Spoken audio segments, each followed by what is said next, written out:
நாயாக பிறவி எடுப்பது ஏன் கேவலம் என பார்க்கப்படுகிறது?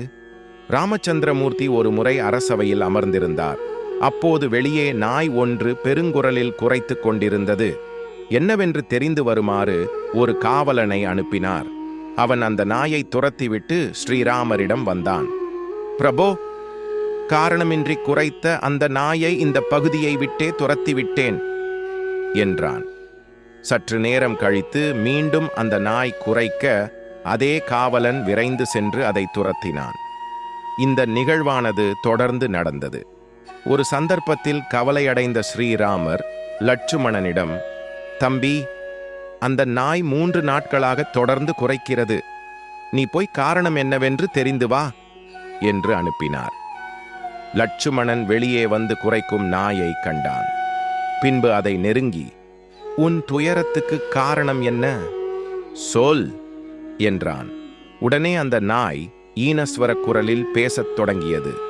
பிரபுவே, கோயில்கள், யாகம் செய்யும் இடம், பிருந்தாவனம், சபை, மடம் மற்றும் புண்ணிய தீர்த்தம், சமையல் கட்டு ஆகிய இடங்களுக்கு நாங்கள் போகக்கூடாது. அதன் அடிப்படையில் அரசவைக்குள் நான் வரக்கூடாது. எம்பெருமான் ஸ்ரீராமபிரானை வரச் சொல்லுங்கள் என்றது. இதை கேட்டு ஆச்சரியமடைந்த லட்சுமணன் நாய் சொன்னதை அப்படியே ஸ்ரீராமரிடம் கூறினான். உடனே ஸ்ரீராமர் வந்தார். எனது ராஜ்யத்தில் காரணமின்றி எவரும் துயரப்படக்கூடாது. ஆகவே நீ எவ்வித தயக்கமும் இன்றி உன் துயரத்தை என்னிடம் சொல் என்றார். அந்த நாய் பணிவுடன் அவரை வணங்கி, மிக்க நன்றி பிரபு.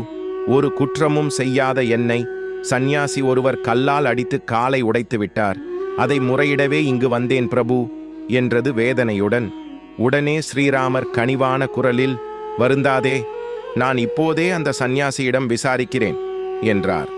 சற்று நேரத்துக்குள் அந்த சந்நியாசி அங்கு வரவழைக்கப்பட்டார். ஸ்ரீராமர் அவரை நோக்கி, சுவாமி, நீர் எதற்காக இந்த நாயை கல்லால் அடித்தீர் என்று விசாரித்தார். அதற்கு சந்நியாசி, பிரபு, நான் பிச்சை வாங்கி வரும்போது இந்த நாய் எனது பிட்சான்னத்தை தொட்டது. அப்போது நான் மிகவும் பசியுடன் இருந்ததால் இந்த நாய் மீது எனக்கு கோபம் ஏற்பட்டது. எனவே அதன் மீது கல் எறிந்தேன் என்றார். ஸ்ரீராமர் புன்னகை மாறாத முகத்துடன் அவரை நோக்கி, சுவாமி, இது வேடிக்கையாக இருக்கிறது. இந்த நாய் 5 அறிவு படைத்த பிராணி. இதை உணராமல் அதை அடித்த உமது செயல் கண்டிப்பாக குற்றமே. எனவே நீர் அதற்குரிய தண்டனையை அனுபவித்தே தீர வேண்டும் என்று கூறியவர் நாயின் பக்கம் திரும்பி, இந்த சந்நியாசி உன் விஷயத்தில் குற்றவாளி என்பதால் இவரை தண்டிக்கும் பொறுப்பை உன்னிடமே ஒப்படைக்கிறேன். நீ என்ன சொன்னாலும் அதை நிறைவேற்ற சித்தமாக இருக்கிறேன் என்றார். அப்போது அந்த நாய் ஸ்ரீராமரிடம், நன்றி பிரபு, இவரை ஒரு சிவாலயத்தில் அதிகார வேளையில் அமர்த்துங்கள். இதுவே நான் அவருக்கு அளிக்கும் தண்டனை என்றது. ஸ்ரீராமரும் அதற்கு சம்மதித்தார். தனக்கு பெரிய பதவி கிடைத்த மகிழ்ச்சியில் சந்நியாசியும் திருப்தியுடன் அங்கிருந்து வெளியேறினார். நாயும் மனநிறைவுடன் அகன்றது. இதையெல்லாம் பார்த்து கொண்டிருந்த மக்கள் ஸ்ரீராமரை வியப்புடன் நோக்கினர். பிரபுவே, அன்னத்துக்கு அலையும் அந்த சந்நியாசிக்கு இது அதிர்ஷ்டமே அன்றி தண்டனை அல்ல. இதனால் அவர் மேலும் சுகமடையப் போகிறார். அது சரி, நாய் ஏன் இவ்வாறு கேட்டுக்கொண்டது என்று ஏகோபித்த குரலில் கேட்டனர் அவர்கள். அதை செவிமடுத்த ஸ்ரீராமர் அந்த நாயை அழைத்து வருமாறு தன் காவலரிடம் கூறினார். நாயும் வந்தது. இப்போது நாயிடம் அதே கேள்வி கேட்கப்பட்டது. அதற்கு அந்த நாய், ஜனங்களே, சிவாலயத்தில் அதிகாரி வேலை என்று அந்த சந்நியாசிக்கு நான் அளித்தது முள்ளின் மேல் நிற்கிற ஒரு பணி. என்ன புரியவில்லையா?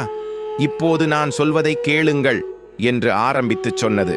சிவாலயம், மடம், கிராமம் போன்றவற்றில் தவறு செய்யும் அதிகாரிகள், பசு, அந்தணர், அனாதை ஆகியோரின் செல்வத்தை அபகரிப்பவர்கள், அரசனது வீட்டில் இருந்து கொண்டு அங்கு வரும் யாசகர்களை தடுப்பவர்கள், அந்தணரின் போஜனப் பொருட்களை அபகரிப்பவர்கள் ஆகியோர் மறு ஜென்மத்தில் கண்டிப்பாக நாயாக பிறப்பார்கள். சென்ற பிறவியில் நான் தவறு இழைத்த ஒரு மடாதிபதியாக இருந்ததால் இப்போது நாயாக பிறவி எடுத்துள்ளேன். எனவேதான் சந்நியாசிக்கு இப்படி ஒரு தீர்ப்பு சொன்னேன். இந்த ஜென்மத்தில் என்னிடம் பாவம் கட்டிக்கொண்ட சந்நியாசி சிவாலய பணியில் இருந்தாலும் வினை காரணமாக மீண்டும் பாவம் செய்து நாயாக பிறப்பார். அங்கு கூடியிருந்த அனைவரது சந்தேகமும் தீர்ந்தது. சிவாலயத்தில் பொறுப்பேற்ற சந்நியாசி தனது நேர்மையற்ற செயல்களால் மறுபிறவியில் நாயாக பிறந்தார். அவருக்கு தண்டனை அளித்த நாய் தனது பாவங்களுக்கான தண்டனையை அனுபவித்துவிட்டு அடுத்த பிறவியில் உயர்நிலையை அடைந்தது. அனைவருக்கும் இயன்ற நன்மையை செய்து பிறவியில்லா நிலையை அடைவோமாக. கதையை படித்த கேட்ட அனைவருக்கும் நன்றி. கதை பிடித்திருந்தால் நமது சேனலை லைக் செய்து சப்ஸ்கிரைப் செய்து கொள்ளுங்கள். நன்றி, வணக்கம்.